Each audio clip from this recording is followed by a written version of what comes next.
todo lo que está escrito, son todas las leyes que se encuentran escritas. ¿Sí? Y el derecho natural es todo lo que nosotros pensamos que esté bien o que esté mal. Es nuestra moral, nuestra ética, nuestra costumbre. Lo que nosotros pensamos que está bien o que está mal. Y que no necesariamente debe estar escrito. ¿Sí?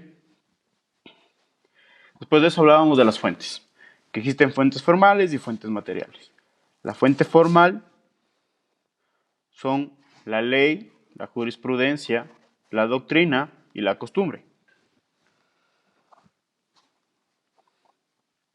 Y la fuente material es la potestad que tiene una persona para crear una ley. Y aquí decíamos que ¿quién tiene la potestad de crear una ley en el Ecuador? Pues el Poder Legislativo. ¿Sí? El presidente. ¿Sí? Que ellos crean decreto. Ok. Después de eso hablábamos de la organización jurídica u ordenamiento jurídico que tiene el Estado ecuatoriano. Y decíamos que existen 5 poderes. El poder ejecutivo, el poder legislativo, el poder judicial, poder electoral y poder de participación ciudadana. ¿Sí? Después de eso hablábamos un poco sobre la teoría de Montesquieu, que seguramente ya deben estar investigada un poco, y que está de deber, la teoría de Montesquieu, de la división de poderes. Después de eso hablábamos sobre la pirámide de Kelsen,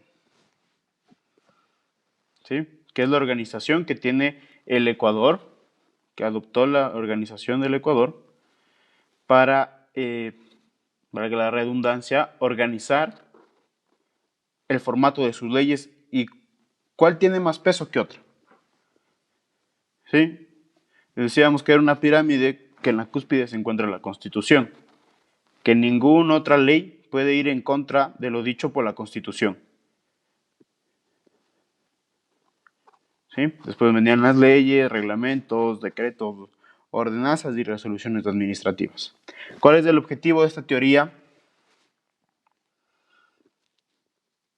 Que lo dicho por la ley o por la normativa inferior no puede contradecir lo dicho por la normativa superior. ¿Sí? Eso es el objetivo y la finalidad de la ley. ¿Para qué, ¿Para qué existe esta teoría? ¿Por qué crearon esta teoría? Pues para que exista una armonía con todas las leyes existentes de un país. Sí, porque si es que una ley fuera en contra de la Constitución, pues se violaría y se vulneraría los derechos constitucionales, los procedimientos que dictamina la Constitución en cierta parte. Entonces se cambiaría todo. No habría armonía entre cuerpos normativos.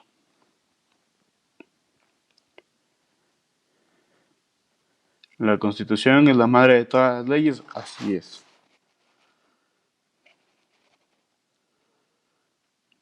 ¿Ok?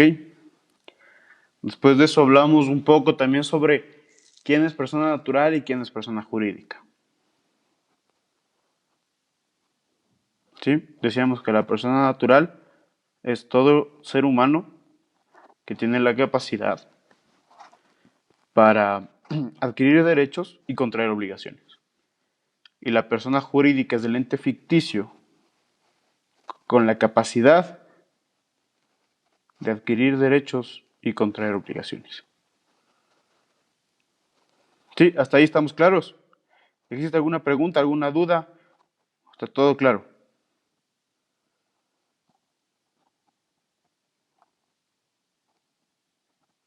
Ok. Ahora, vamos a hablar sobre lo que es la capacidad y la incapacidad de las personas. ¿Qué piensan ustedes que es la capacidad? que levante la mano y que responda, por favor, el que quiera hablar. Pati G.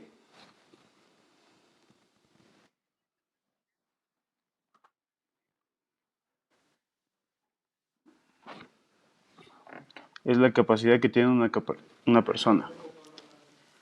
A ver, ¿sí? ¿Tiene algún otro pensamiento tal vez sobre qué es capacidad? Ujú. Dime.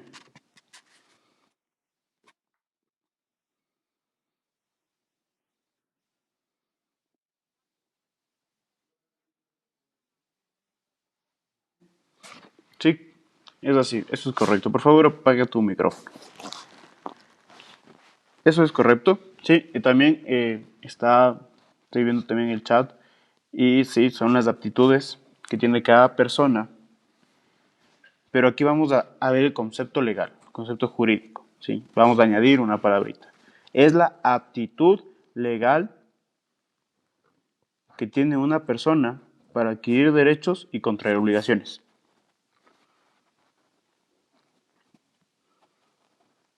¿Sí? ¿Cuál es la diferencia entre aptitud y actitud? Alzando la mano y pídame la palabra, por favor.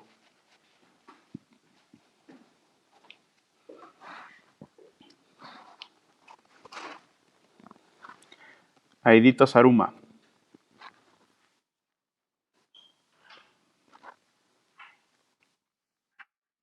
Buenas noches.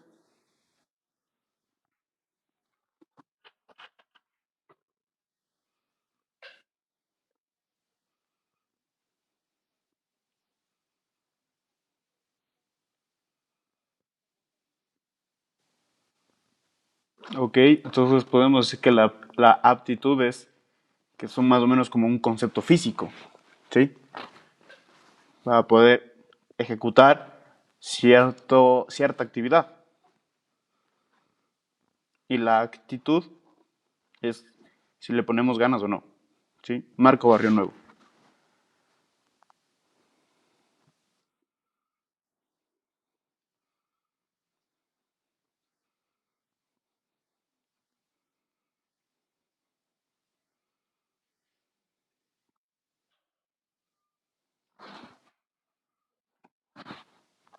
Sí, así es.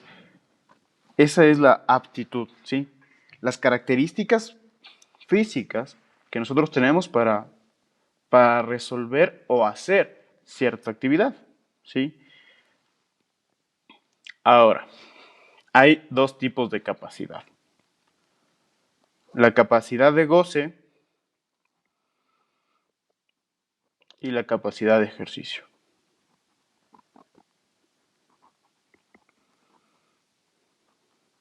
¿Sí? La capacidad de goce hace referencia, a ver, la capacidad de goce hace referencia a que nosotros tenemos un derecho, pero no podemos ejecutarlo. ¿Sí? A que nosotros podamos adquirir ese derecho, pero no podemos ejecutarlo. Por ejemplo, una persona menor de edad que desea casarse, ¿puede hacerlo?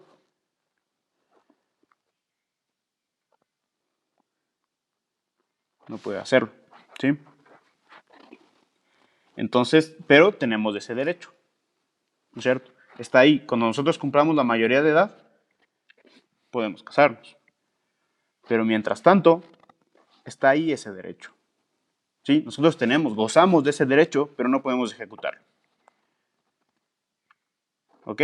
De eso se trata la capacidad de goce. De tener un derecho, pero que no se puede ejecutar.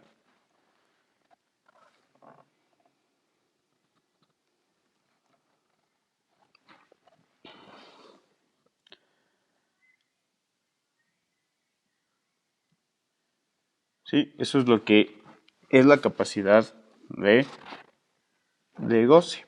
Ahora vamos a hablar sobre la capacidad de ejercicio.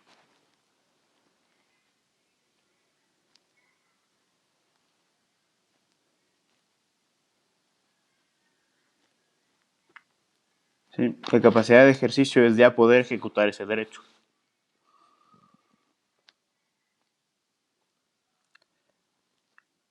Es decir, que si yo ya cumplí la mayoría de edad y quiero casarme, me caso. ¿Por qué? Porque yo ya tengo ese derecho y ya puedo ejecutarlo porque ya me permite la ley. ¿Sí? Esos son la capacidad de goce y la capacidad de ejercicio. ¿Quedó claro?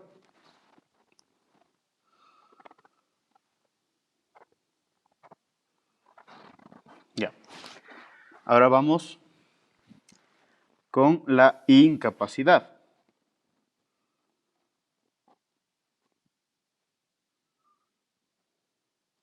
¿Sí? Y antes que nada, ¿por qué es importante conocer la capacidad y la incapacidad de una persona? Porque si ustedes llegan a firmar un contrato con una persona que sea declarada incapaz, ese contrato es nulo. ¿Sí? Si ustedes llegan a contratar a una persona que sea incapaz, pueden hacerlo, pero debe tener cláusulas específicas en sus contratos. ¿Sí? Y aquí estamos para aprender lo que es el talento humano. ¿Sí? La forma en contratar, las habilidades que ustedes pueden sacar a sus trabajadores de cierto ámbito, de cierta actividad. ¿Sí? Entonces, por eso es importante conocer qué es la capacidad y la incapacidad. Ahora, la incapacidad. ¿Qué piensan ustedes que es la incapacidad? Marisol.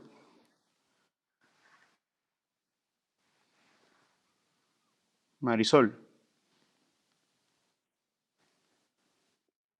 Sí, claro que te escucho.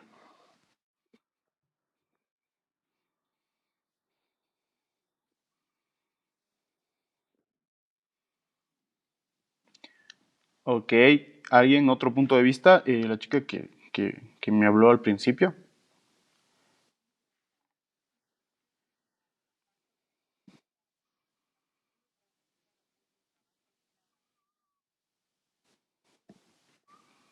Ok.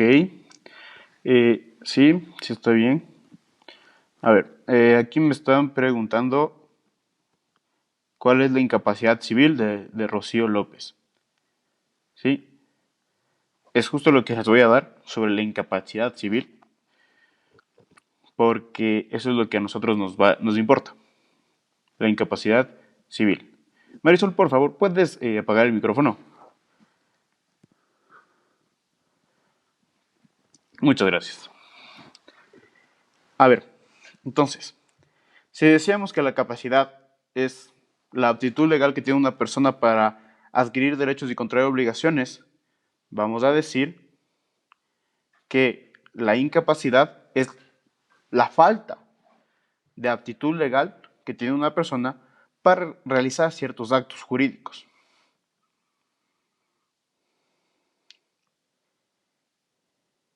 ¿Sí? Esa es la incapacidad civil, que es la falta de aptitud legal para realizar ciertos actos jurídicos.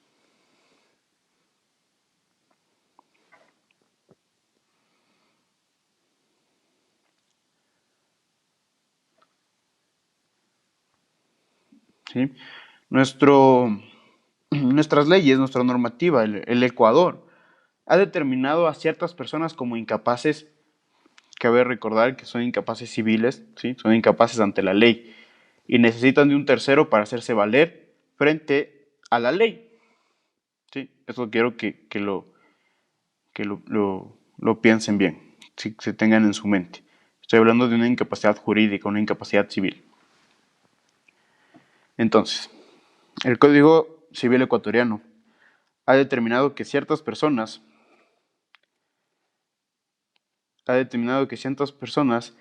eh, sean incapaces, ¿sí? Existe la incapacidad absoluta y la incapacidad relativa.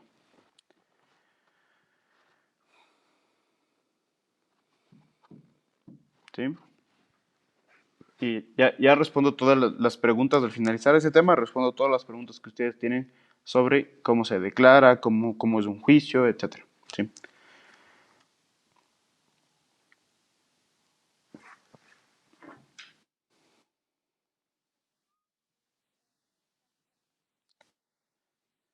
Claro que sí. Es la incapacidad absoluta y la incapacidad relativa. De nada. Entonces, la incapacidad absoluta, ¿qué piensan ustedes que es? O sea, no se puede realizar ningún acto. ¿Sí? Es de absoluto. Que no se puede realizar ningún acto y que por su naturaleza es así. ¿Ok? Hay tres personas que son incapaces absolutos ante la ley.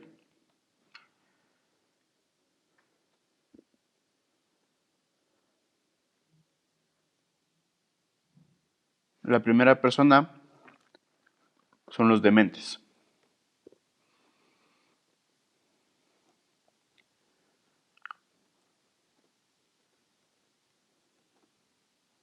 ¿Sí? Los dementes. Es la primera persona incapaz absoluta ante la ley.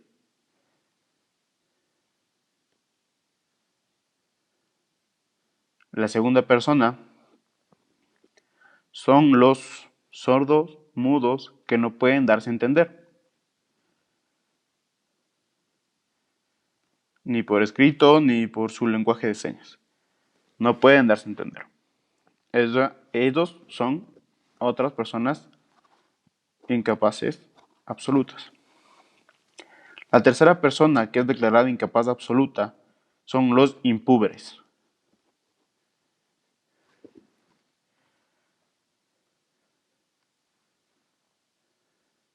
¿Sí? ¿Quiénes son los impúberes? Son las mujeres hasta los 12 años y varones hasta los 14 años.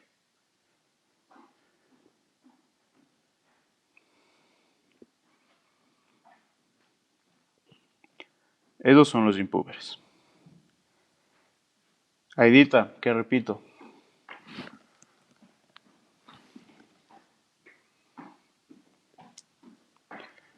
A ver, los impúberes son las mujeres hasta los 12 años y los varones hasta los 14 años. Esos son los impúberes.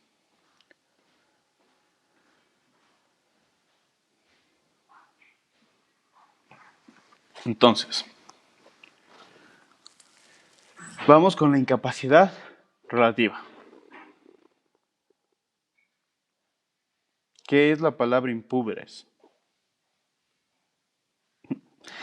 Impúberes significa menores a la pubertad.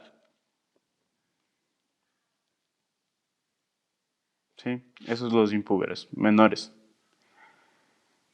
¿Sí? Aquí hay una pequeña pelea con las personas que defienden los derechos de los niños porque se dice que ya todas las personas que son menores de 18 años solo deberían llamarse menores. ¿Sí? Y nosotros tenemos los impúberes y los púberes. Aquí hay una pequeña discusión, pero eso no es causal para hablar sobre esto. ¿Ok? ¿Por qué existe la diferencia entre varones y las mujeres? Porque se dice, no sé si sea verdad, no sé si es verdad, pero se dice que las mujeres maduran antes que los hombres. Sí, por eso es la diferencia de edad. Porque las mujeres maduran antes que los hombres. ¿Sí? Está comprobado, lo sé, pero se dice. Entonces, por eso es que existe esta diferencia de edad. Ok, continuemos. Vamos con los incapaces relativos.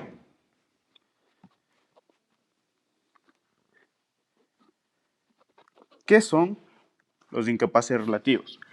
Pues estos incapaces relativos ya no va a ser por su naturaleza que se declararon incapaces, sino va a ser por algún acto que conllevó, un acto de su vida que conlleva a que sean declarados incapaces relativos.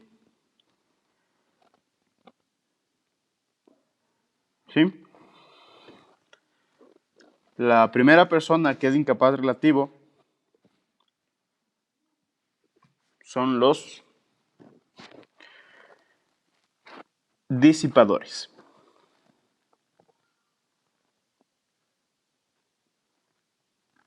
¿Han escuchado alguna vez ustedes disipadores?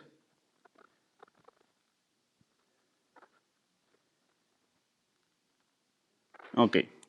Los disipadores son las personas que pierden desproporcionadamente su economía. Es decir, los que apuestan. ¿Sí? Los que dejan a su economía, a su patrimonio en juegos de azar. Esas son las personas disipadoras. Sí, ante la ley se llaman disipadores, pero ahora sí, psicológicamente tienen otro término que son ludópatas. Pero ante la ley se les conoce como disipadores.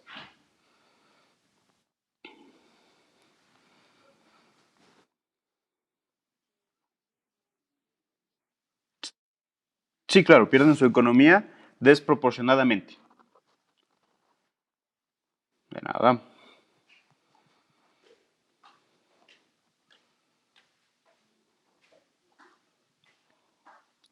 Sí, esos son los disipadores.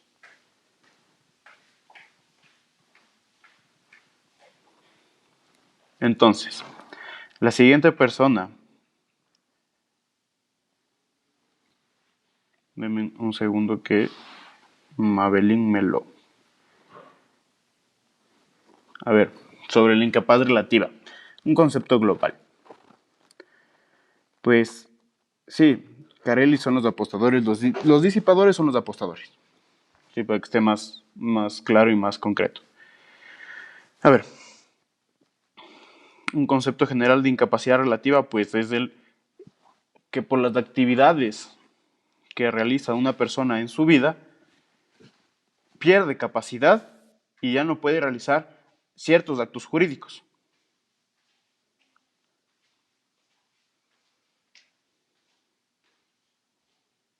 ¿Sí? Listo. Vamos con la siguiente persona, de los incapaces relativos. La siguiente persona son los toxicómanos.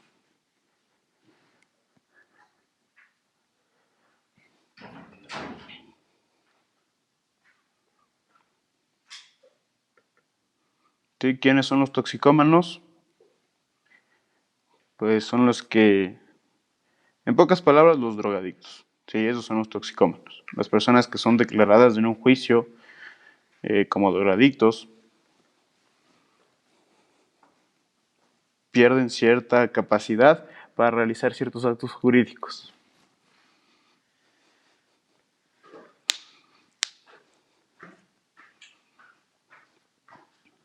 La siguiente persona,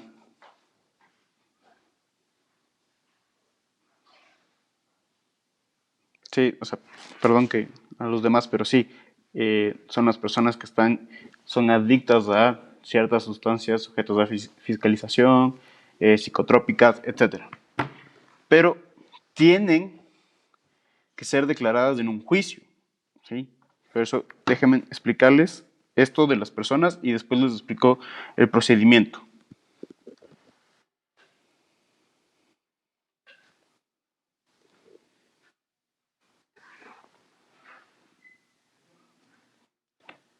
Entonces, las siguientes personas de la incapacidad relativa son los ebrios consuetudinarios.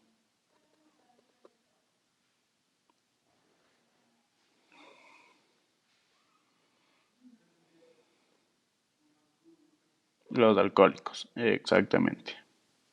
Los ebrios consuetudinarios.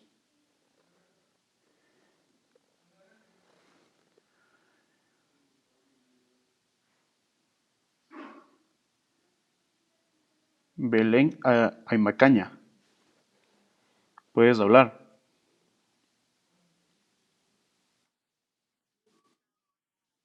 Buenas noches.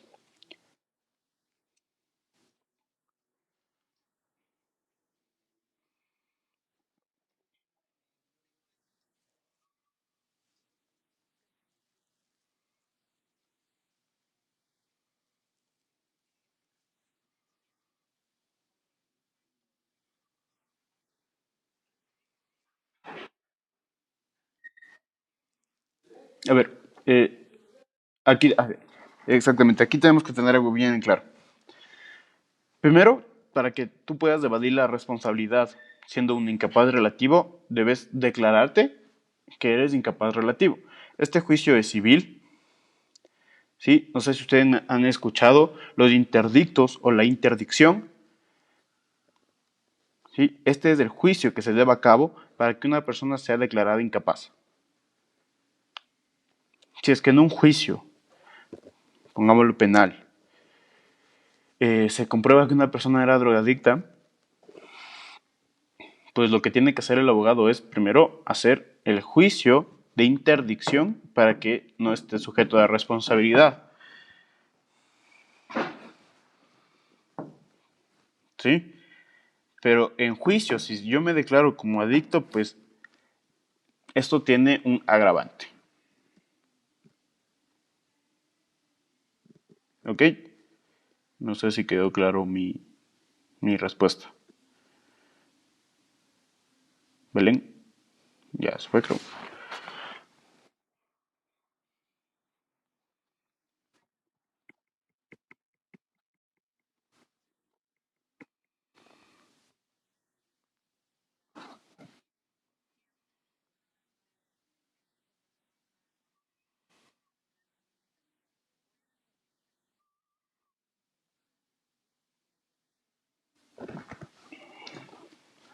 Si es que toma rehabilitación, es que esto sí es una pregunta muy subjetiva que la ley primero es bien objetiva, ¿sí? Tenemos que tener claro eso.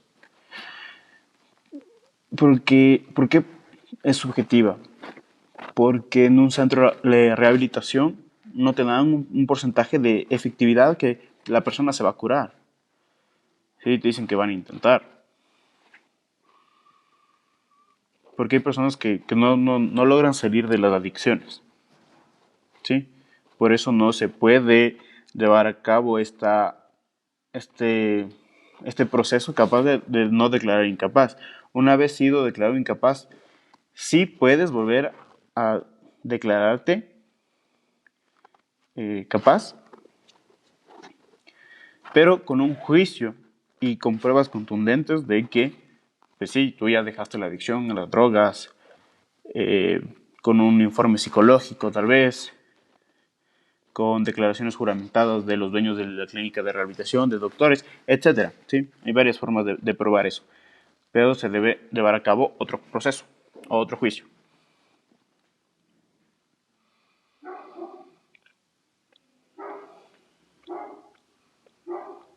¿Sí? No sé si quedó claro. Listo. Marisol,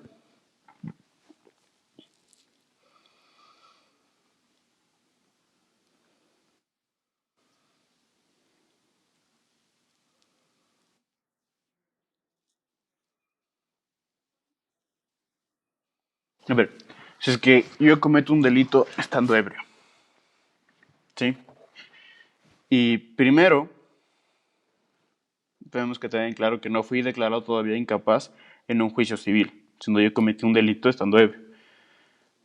Pues existe un agravante de la pena. ¿A qué se le considera como agravante? Es el aumento de la pena.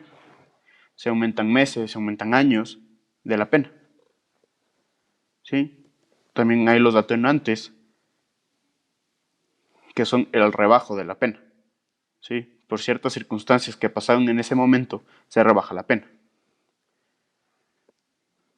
¿Sí? Por ejemplo, en delitos de tránsito, si es que yo voy conduciendo, ¿sí? Y conmigo está mi hermano, y me choco y fallece mi hermano, pues hay un artículo que se llama de la pena natural, ¿sí? Que hace referencia a que yo ya sufrí demasiado eh, por ese, por ese choque, por esa pérdida de un ser querido, de que la ley ya no me vuelve a castigar, metiéndome preso, ¿sí? Entonces, hay diferentes situaciones dentro de un propio delito que se pueden considerar como atenuante o como agravante. Sí, por ejemplo, acabé de ver un mensaje, no vi de quién era, pero si es que yo me choco y produzco un accidente estando no teniendo licencia, o peor aún, teniendo la licencia caducada, pues es un agravante. Sí, cosas así circunstanciales se convierten en agravantes. ¿Ok? Bueno, continuemos. ¿En qué estábamos? En el ebrio constitucionario. El ebrio constitucionario es del alcohólico. ¿Sí? Es la persona que por costumbre toma. ¿Sí? Después de ello, vienen los púberes.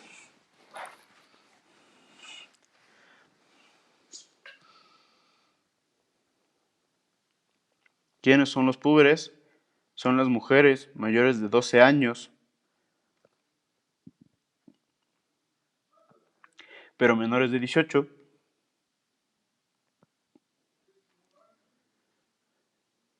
Y son los hombres mayores de 14, menores de 18. Esas son las personas púberes.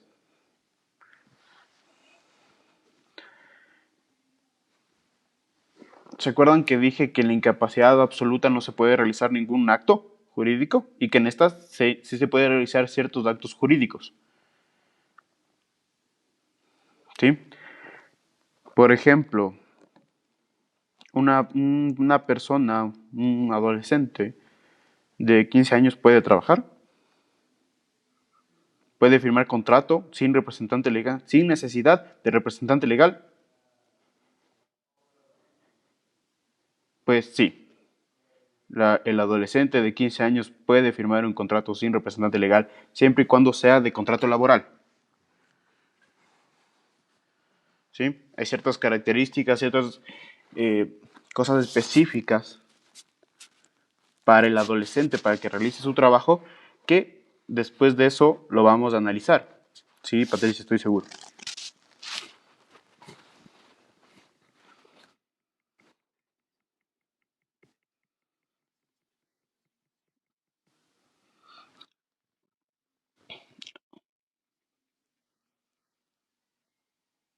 Cuando, cuando existe la emancipación, sí. O sea, la emancipación trata de que ya, no, ya puedes representarte por ti mismo.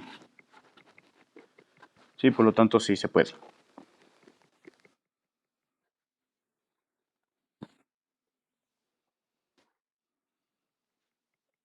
Uh -huh.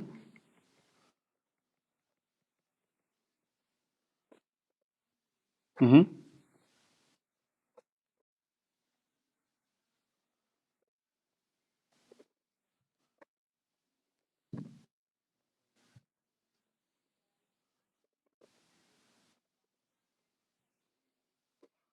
No, yo nunca dije 12, yo dije 15. Desde los 15 años se puede contratar. No, a los 12 no. No, no te preocupes. Sí, yo digo desde los 15 años. Marisol.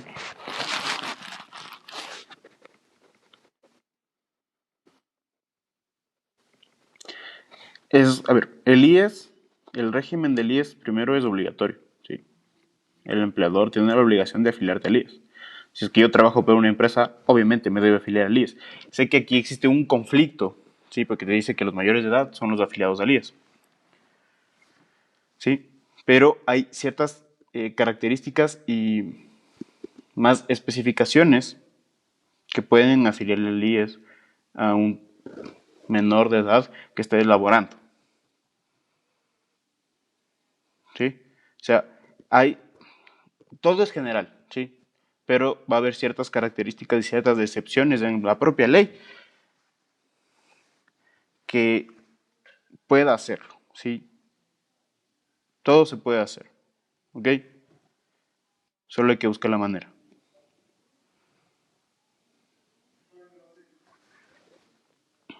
¿ok?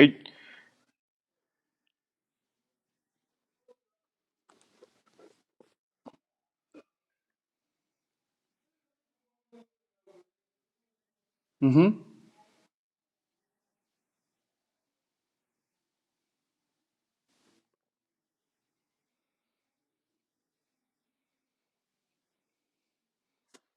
No, no es contrato juvenil. Porque te dice claramente que es desde los 17 hasta determinada edad, ¿sí? Este trabajo, se me fue ahorita la palabra, pero el día que lo vamos a ver, porque esto está planificado para ver, para que ustedes vean que se lo puede hacer, es desde los 15 años. Una persona puede trabajar desde los 15 años, pero no es considerado como trabajo juvenil. Sí, porque existe una ley específica del trabajo juvenil. No necesariamente en el Código de Trabajo también hay una ley. Entonces esto lo vamos a ver con más calma, con más tranquilidad y más específicamente.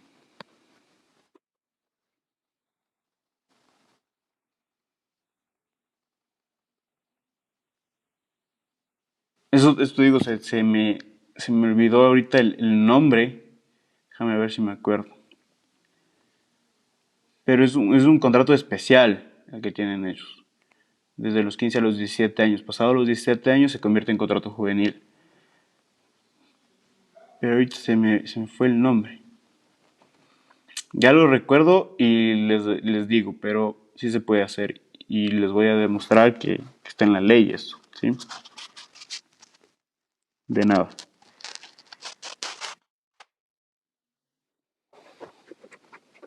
Dime.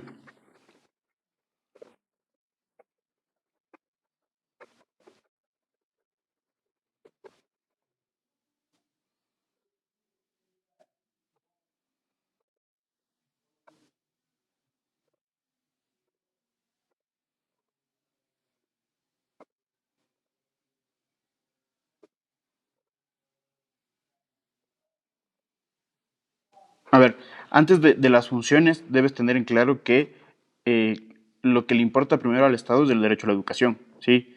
No vas a poderle tener las 8 horas laborando a la persona menor a los 17 años. O sea, eso tenemos que tener en claro, porque primero es el derecho a la educación. Puede trabajar alrededor de 2 a 4 horas.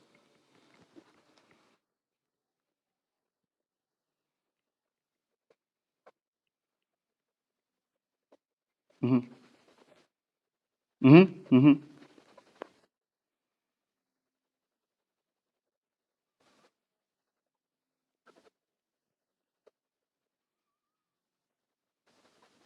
Ok, mira,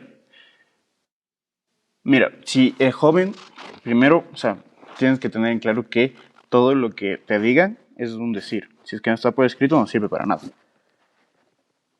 ¿Sí? Primero debe existir una declaración juramentada, hecha en una notaría, de la cual te establezca y te diga lo que te está diciendo en la cara o hablando. ¿Sí? Si te dice que solo estudia los fines de semana, pues tú lo puedes contratar. Sí, no, eso no hay problema. Pero si es una persona, como te digo, menor de los 17 años, desde los 15 a los 17, sí puedes contratar, no hay problema. Pero, como te digo, siempre resguardándote tú como empleador para que no te siga una denuncia ante el Ministerio de Trabajo o ante los juzgados de lo laboral.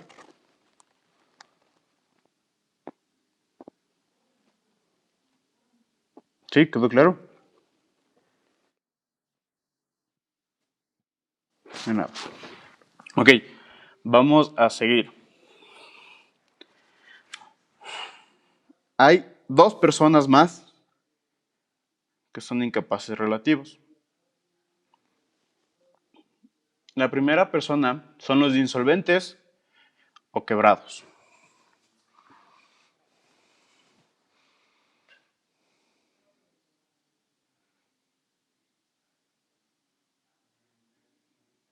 ¿Sí? ¿Cuál es la diferencia entre la insolvencia y la quiebra?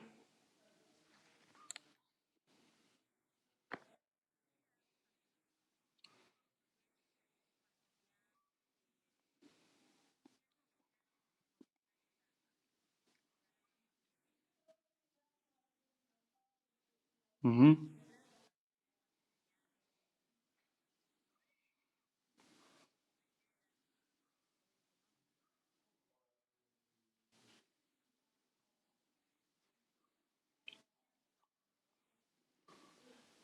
Ok. ¿Otra persona más que quiera hablar?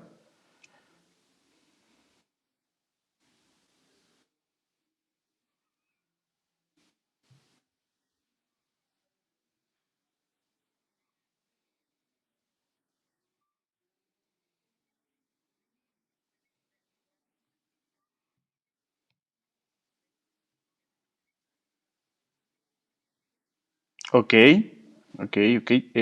Creo que me alzó la mano. Perdón que sí está muy bien todo. Me alzó la mano. No está el nombre. No conozco tu nombre, pero es de la Cruz. Sí, no.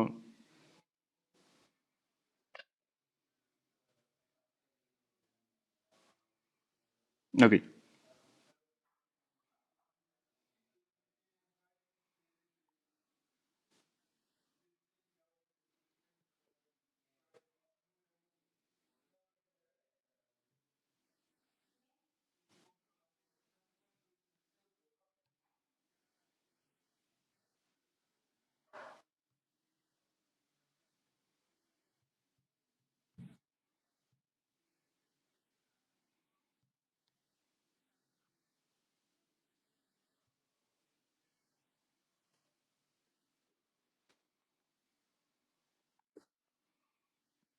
ok,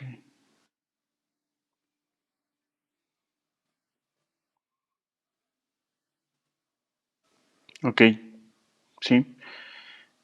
¿Alguien más tal vez que desee opinar sobre qué es la insolvencia y la quiebra? O sea, la diferencia.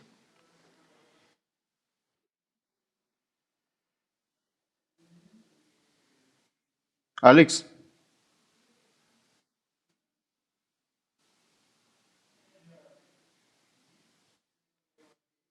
Sí, te escucho.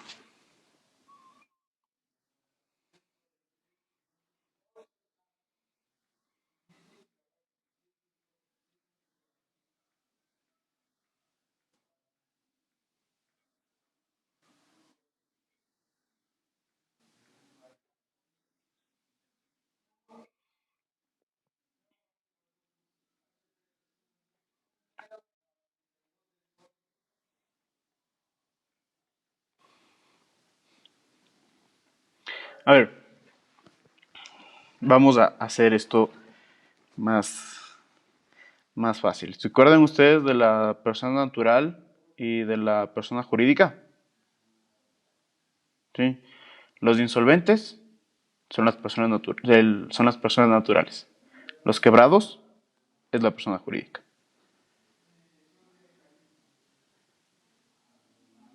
¿Sí? Una persona no es quebrada. ¿Sí? Una persona es insolvente. Una persona jurídica se declara en quiebra. No es insolvente. Tiene los mismos efectos jurídicos, tienen casi las mismas definiciones. ¿Sí? Si ustedes escuchan quiebra, ya saben lo que es. Y si escuchan insolvencia, pues se le hace algo similar a la quiebra, por lo que me han dicho. ¿Sí?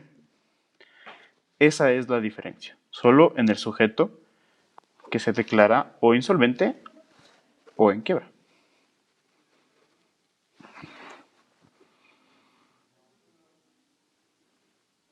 Eh, claro, buenas noches.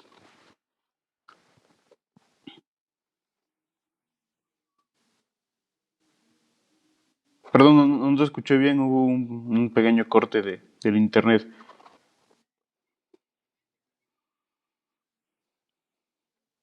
No, la insolvencia es una característica de la economía.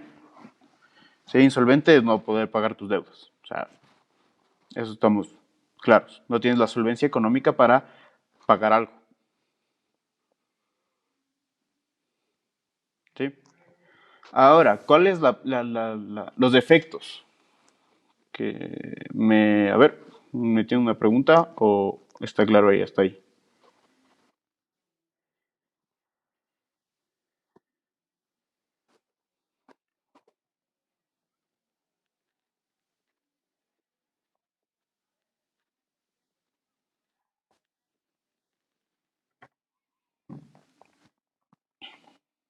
A ver, una vez que ya cancele la deuda pendiente, no es necesariamente, a ver, por ejemplo, si es que a mí ya me declaran insolvente, hoy me declararon insolvente, ¿sí?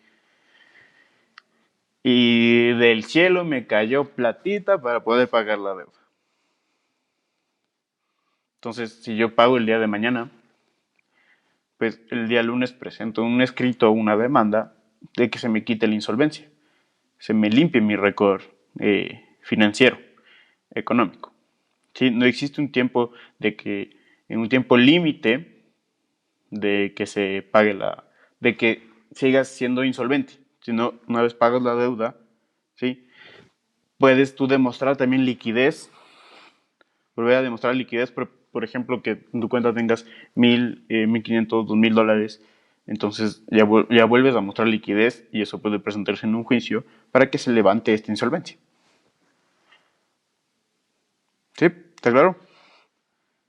Ok. Eh, ¿Alguien tiene alguna otra consulta sobre esto?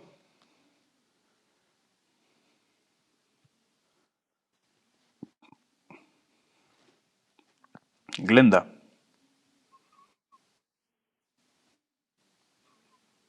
a ver, ¿te escucho?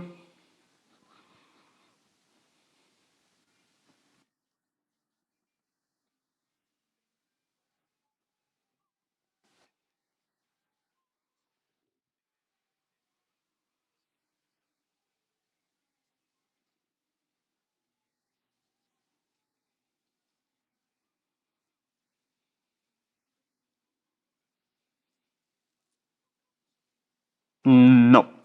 Cuando tú tienes esta prohibición de enajenar tus bienes, se llama, si es una medida cautelar, es simplemente, como bien lo digo, una medida cautelar, ¿sí? Para que tú no puedas vender, por ejemplo, si es que tú tienes una deuda con el banco, una deuda de, digamos, de unos 10,000, $12,000, ¿sí? Y que te compraste tu carro, ¿sí? Y el banco saca una medida cautelar de prohibición de enajenar el bien. ¿Por qué? ¿Por qué se saca esta prohibición de enajenar el bien? Pues para que tú no lo vendas y el banco pueda embargarte y después subastar para que el banco se quede con el dinero. ¿Sí? La insolvencia va mucho más que una prohibición de enajenar bienes. Es cuando ya te embargaron todos tus bienes, ¿sí? No tienes dinero en cuentas de banco, no tienes nada a tu nombre, es declarado insolvente. ¿Sí? ¿Está claro? ¿Quedó claro? Miguel, ¿quedó claro? Listo. Entonces, se entendió la diferencia entre la quiebra y la insolvencia, ¿cierto? Listo.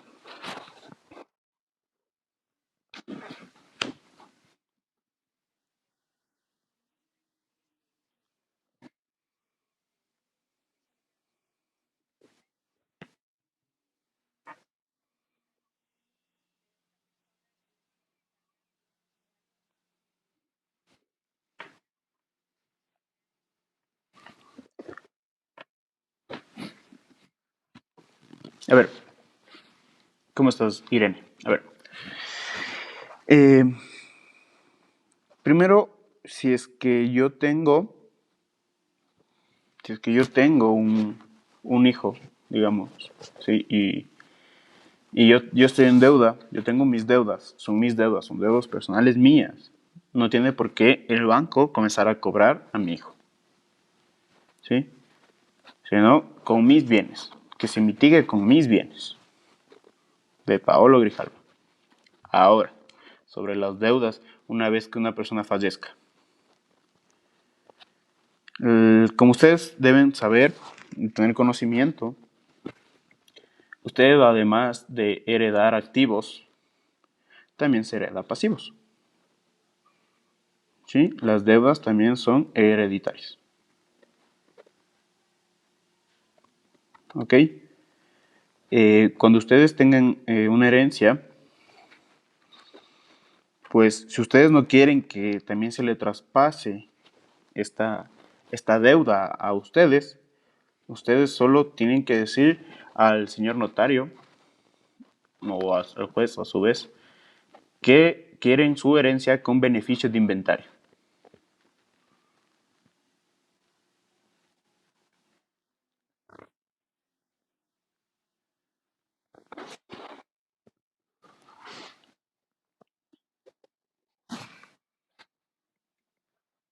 ¿Qué cosa?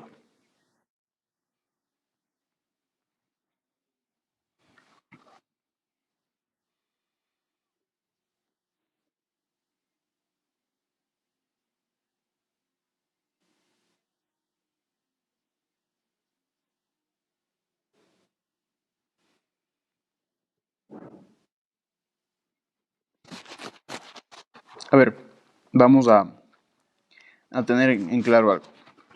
Como la herencia es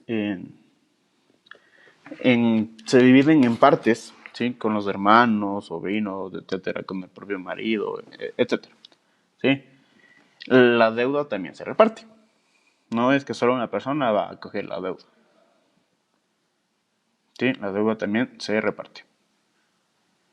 Entonces, si es que te pusieron a ti por decir que tú pagues la deuda, pues es algo primero ilegal, ¿no? Porque esta deuda, bueno, la partición de todos los activos y pasivos que haya tenido la persona que falleció, se le hace ante un notario. Sí, el notario es el encargado de revisar todo esto que esté acorde a ley.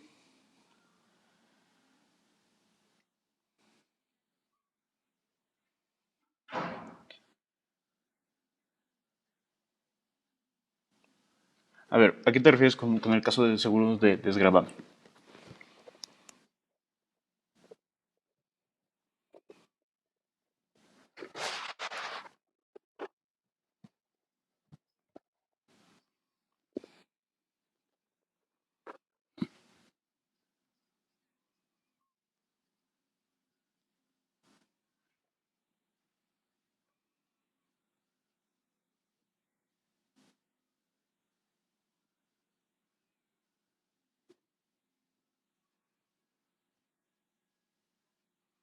Ujú, ujú, ujú.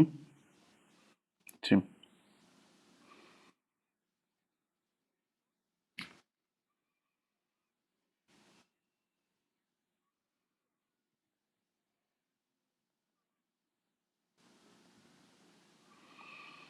A ver, en cuanto a los seguros de desgravamen, pues es un seguro que tú tienes, pues simplemente para que no te debiten la totalidad, ¿sí? Es para proteger tu patrimonio. Entonces, si es que Dios no quiera.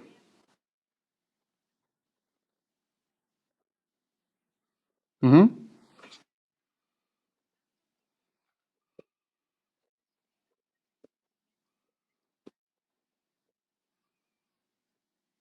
ujú,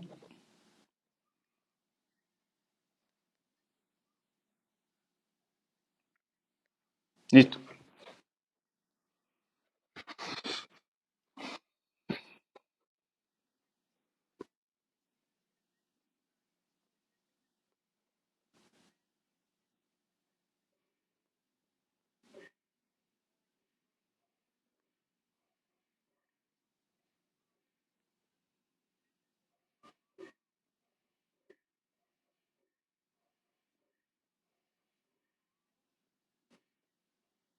No, pues si no existe este seguro de desgravamen, se aplica,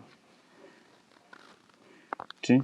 Es inminente que va a aplicar y va a proceder lo que son los embargos, los procesos coactivos y los procesos ejecutivos para cobrar el dinero.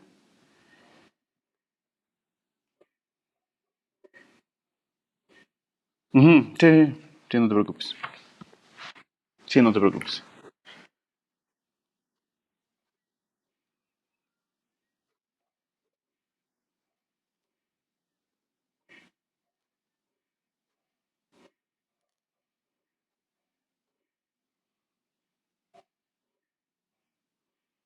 Exactamente, o sea, si tienes este seguro de desgravamen, pues depende mucho de si lo te acogiste o no. Pues si es que la deuda no queda saldada, la deuda quedó abierta, se hereda a los hijos. Listo. Entonces, hablando ya de las siguientes personas que son incapaces relativos, son los PPL. ¿Ustedes han escuchado alguna vez de los PPL? Los presos, exactamente, las personas privadas de su libertad.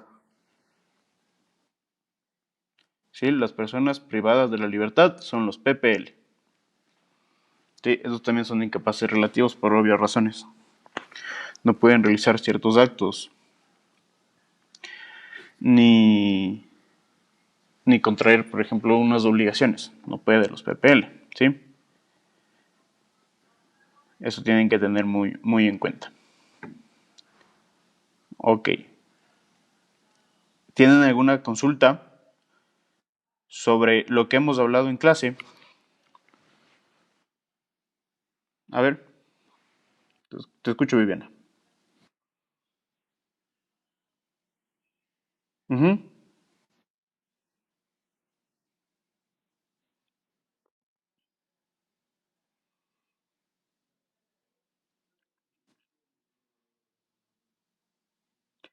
A ver, vamos a tener en cuenta algo.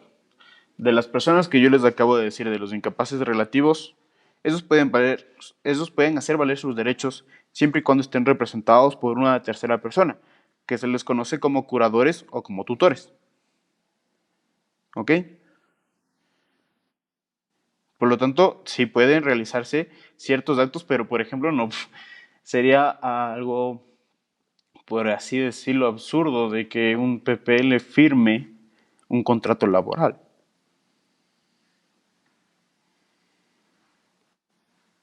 ¿Sí? Entonces, ciertos actos no lo va a poder realizar, pero otros actos sí. Sí, de eso depende la capacidad.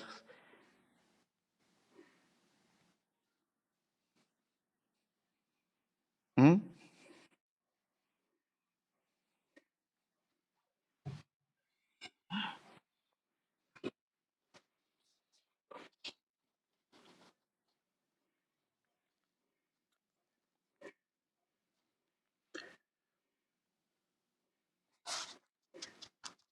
Ujú,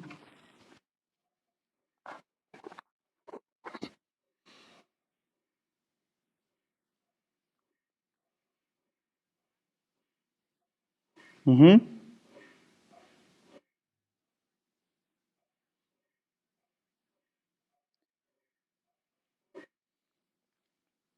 A ver, cabe recalcar que cuando una persona está presa, o sea, que ya cumplió su condena, se trata de que ya se rehabilitó, porque es una rehabilitación social, lo que se lleva a cabo en las cárceles del Ecuador. ¿Sí? Por lo tanto, si una persona sale y quiere trabajar, ahora la discriminación vendría de parte de las empresas, de los empleadores, más no de parte del Estado. Sí, porque el Estado lo que hace es garantizar la inclusión de ese ciudadano de nuevo a la sociedad. ¿Sí? Ya no depende de, del Estado, sino depende de los empleadores, de la discriminación que ellos hagan no contratar un PPL. Dime, Marisol.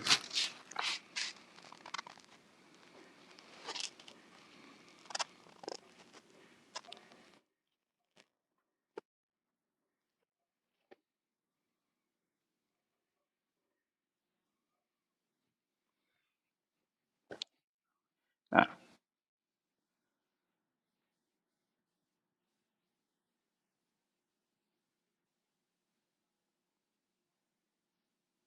ujú,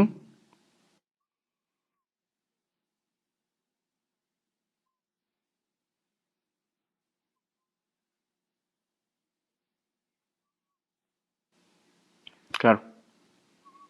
Ujú, así es. De nada. Bueno, vamos a continuar con la clase, ¿sí? Como ustedes pudieron, si es que lo revisaron ya al syllabus, la introducción al derecho se ha terminado, ¿sí? Estas son las bases que ustedes deben tener para poder conocer lo que se viene, que es el derecho laboral, ¿sí? Vamos nosotros entonces a pensar algo, ¿ok? Vamos a pensar qué es el derecho laboral. ¿Qué piensan ustedes que es el derecho laboral? Si el derecho, decimos de forma general, decimos que es un conjunto de normas que regula al ser humano, ¿sí? Para poder vivir en sociedad, en armonía, bienestar, paz, etc. Entonces, ¿qué será el derecho laboral?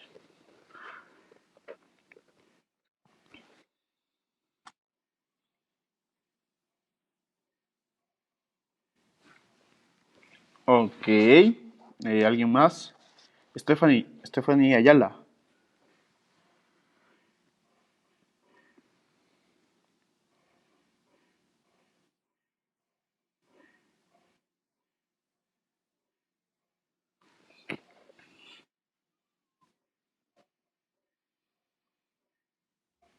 Lo sé.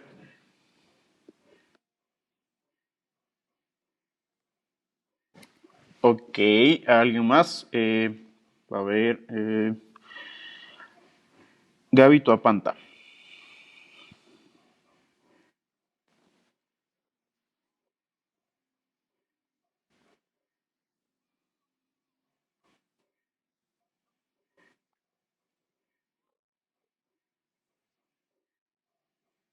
Sí, exactamente. A ver, vamos a pensar de nuevo, ¿sí? Que decíamos que el derecho es un conjunto de normas que regulan la conducta del ser humano. El derecho laboral, ¿qué regulará? Pues simplemente la relación entre el trabajador y el empleador, ¿sí? Que no exista como se lo puede llamar, un abuso de ley.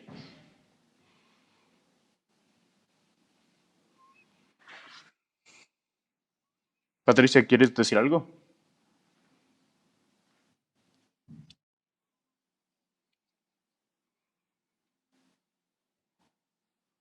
La relación del empleador.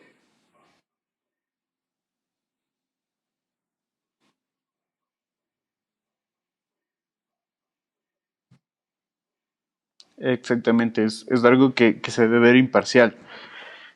He escuchado varias veces que el derecho laboral es totalmente parcializado hacia los empleados.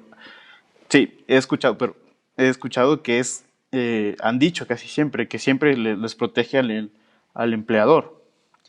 Y eso no es así, ¿sí? En el propio Código de Trabajo, bueno, no en el Código de Trabajo, sino en la teoría del derecho laboral, te dice que se va a proteger a la parte más débil de la relación. ¿Quién va a ser la parte más débil? Pues es la persona natural. Antes que una persona jurídica es la persona natural. Esta va a ser la parte más débil. Entonces, lo que se pretende es proteger al trabajador siempre, ¿sí? Si ustedes alguna vez estuvieron en alguna audiencia sobre lo laboral, se puede tomar en cuenta las actitudes que tienen los jueces hacia los empleadores.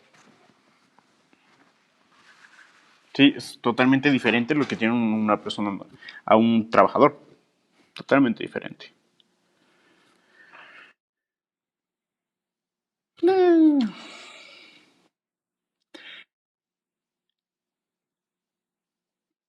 Sí, pero eso te digo, o sea, en un juicio, si es que nosotros llegas a juicio de lo laboral, pues los jueces siempre se van por el trabajador, ¿sí? A menos que tengan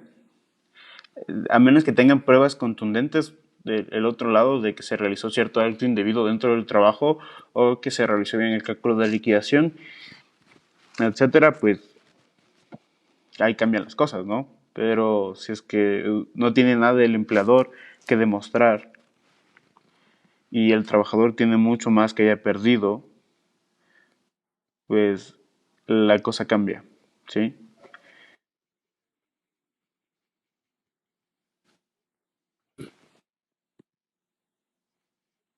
Ujú,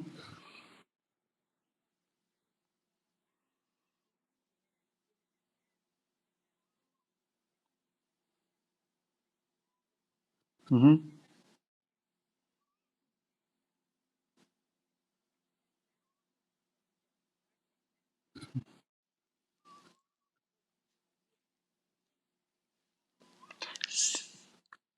O sea, verás, más o menos como yo te digo, yo te doy un ámbito más jurídico, ¿sí? En tema de audiencias, en tema de procesos administrativos, tal vez, que las cosas cambian, ¿sí? La ley, si ustedes se ponen a leer el Código de Trabajo o a su vez la Constitución, se van a dar cuenta que, que la ley y la Constitución es hecha para el ciudadano, es hecha para el trabajador.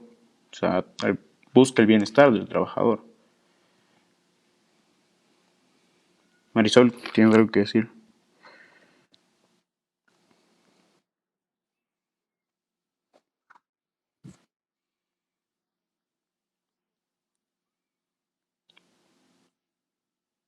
¿Sí? O sea, en un juicio las cosas cambian totalmente. Ya les digo, hasta la actitud de los jueces es un poco más dura, más rígida hacia el empleador.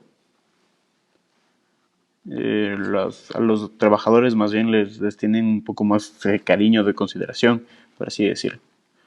Las cosas cambian en un juicio. Pero si ustedes piensan que no es así, es su pensamiento.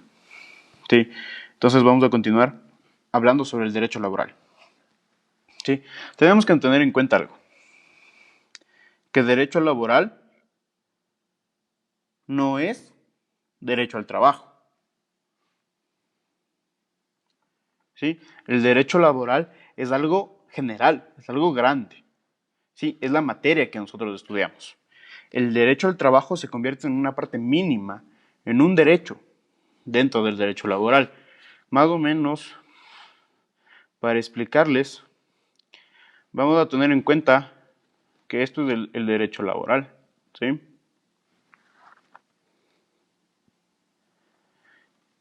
Y una partecita de aquí sale lo que es el derecho al trabajo. Otra partecita de aquí sale lo que es el derecho a remuneración. Otra partecita, el derecho a las vacaciones. ¿Sí? Y así la infinidad de derechos que tenemos. ¿Sí? Entonces, el derecho laboral es del conjunto y los derechos, el derecho laboral es del conjunto. ¿Quiénes conforman este conjunto? Pues los derechos al trabajo, a la remuneración, a las vacaciones, al ambiente laboral, eh, a las licencias por maternidad, por paternidad, etcétera. ¿Sí? De lo que estoy diciendo ahorita, van a hacer un trabajo para el día de mañana. ¿Sí? Hasta las 8 de la noche tienen para realizar este trabajo para que ustedes lo puedan exponer. Más bien yo voy a hacer preguntas también. Y van a investigar qué derechos goza el trabajador ecuatoriano.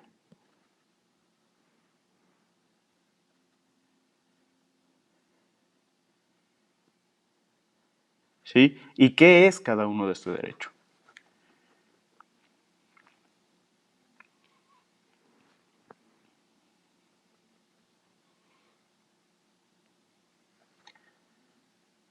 Esto lo necesito que lo hagan para el día de mañana. ¿Sí? Claro, van a hacer un trabajo sobre los derechos que tiene el trabajador ecuatoriano.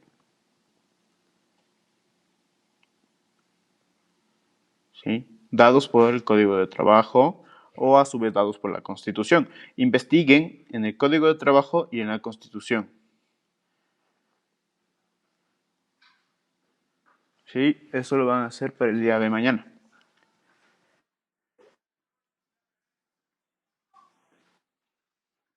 sobre lo que ustedes consulten. Ustedes consulten, o sea, el grupo consulte y si pueden hagan una tablita. Sí, este derecho se refiere a esto, este otro derecho se refiere a esto. Eh, Son ciertas las características, por ejemplo, la licencia por maternidad, cuánto tiempo se da, si es que fue cesárea, cuánto tiempo se aumenta, etcétera. Si es que existe algún peligro, cuánto tiempo se aumenta, cosas así. Sí, las características de cada derecho.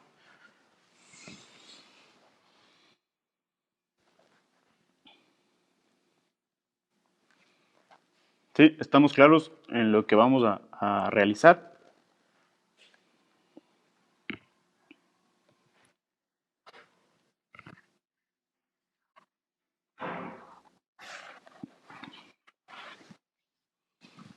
Exactamente. Es más, para el día de mañana van a realizar una exposición de esto. ¿Sí?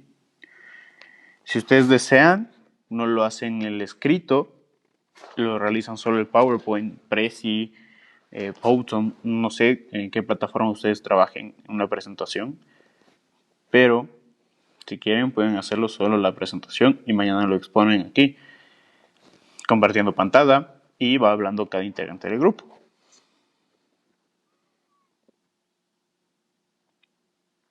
¿Sí? ¿Está claro?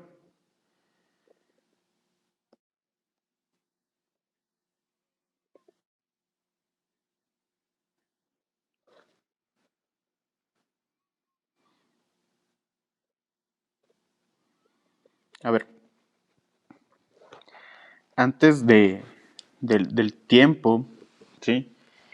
De eso me preocupo yo, ¿ok? De los que alcancemos, no alcancemos, eso lo hago yo. El tiempo son, vamos a tener clases de 2 horas.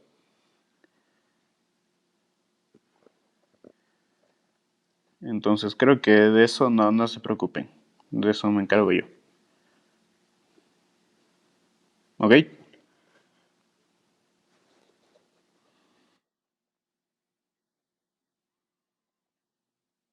10 minutos.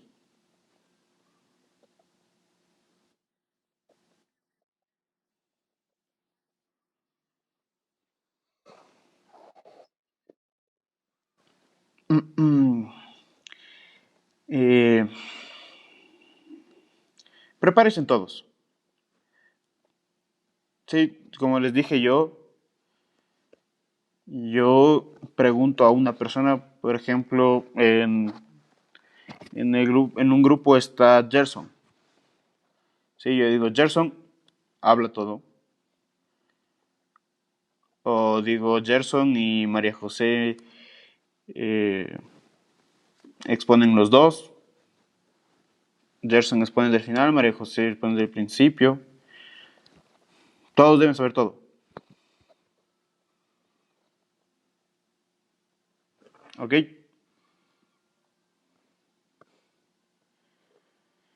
A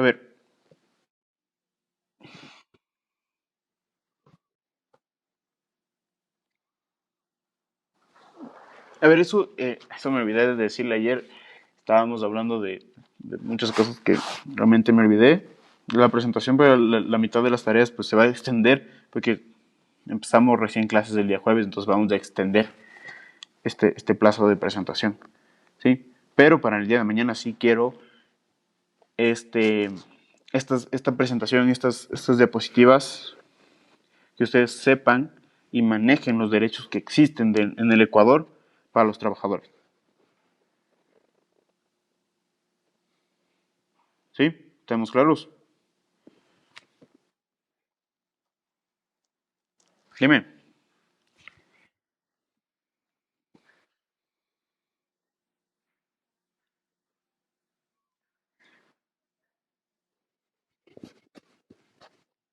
No, no importa. De nada. Entonces, claro, Miguel.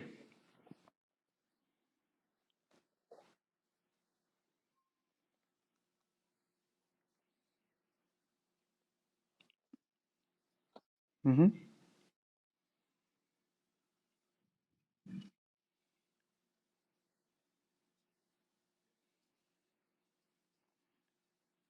Sí, a ver, antes de, de que ustedes investiguen la normativa, primero investiguen qué derechos son los reconocidos en el Ecuador. Eso ustedes ponen en Google y les sale. No, lo que a mí más me interesa es que ustedes sepan qué derechos existe, ¿sí? En el Ecuador, antes de ubicarlos en qué ley o en qué código están. Lo que me interesa es que ustedes sepan primero cuáles existen. Ahora, sí, yo quiero que sean minuciosos en la búsqueda de los derechos. ¿Ok? ¿Estamos entendidos? Dime. Claro que sí.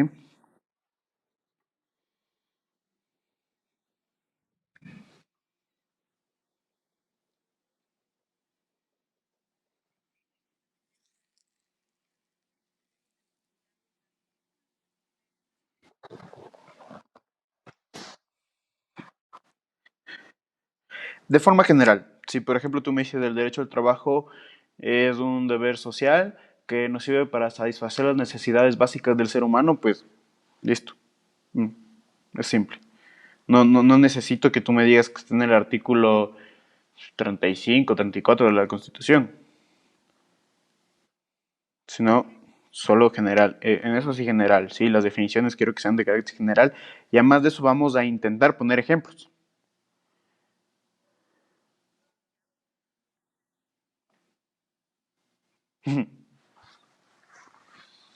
¿Ok? ¿Estamos entendidos con la tarea del día de mañana?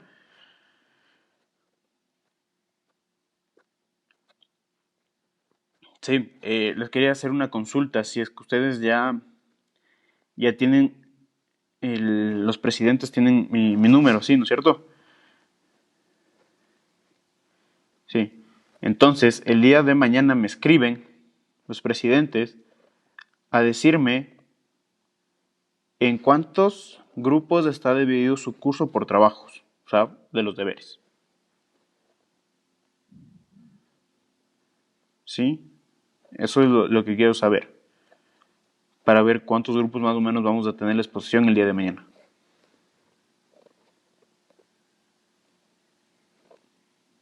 ¿Listo? Sí. Entonces, chicos, eso ha sido todo por el día de hoy. Eso fueron las clases. Dime.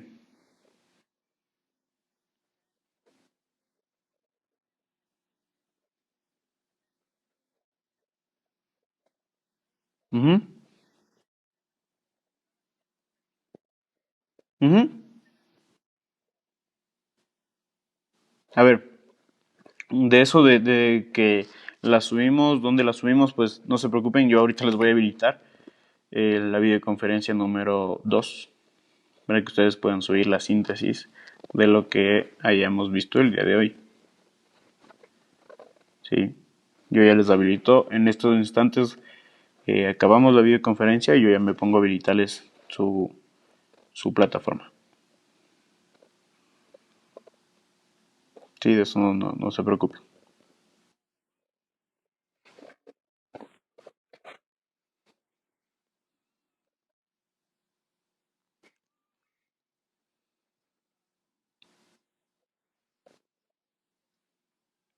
No, sí está habilitado. Si ustedes revisan, no hay una fecha límite para presentación de los deberes. Lo que más me interesa es que suban la síntesis. No nada. ¿Listo? Entonces, chicos, les espero el día de mañana a las 8 igual. Está planificado. Y también el día de mañana hablaremos un poco sobre los horarios que se va a trabajar el día, la semana próxima. ¿Sí? Entonces, que tengan una linda noche y descansen. Nos vemos mañana. Hasta mañana.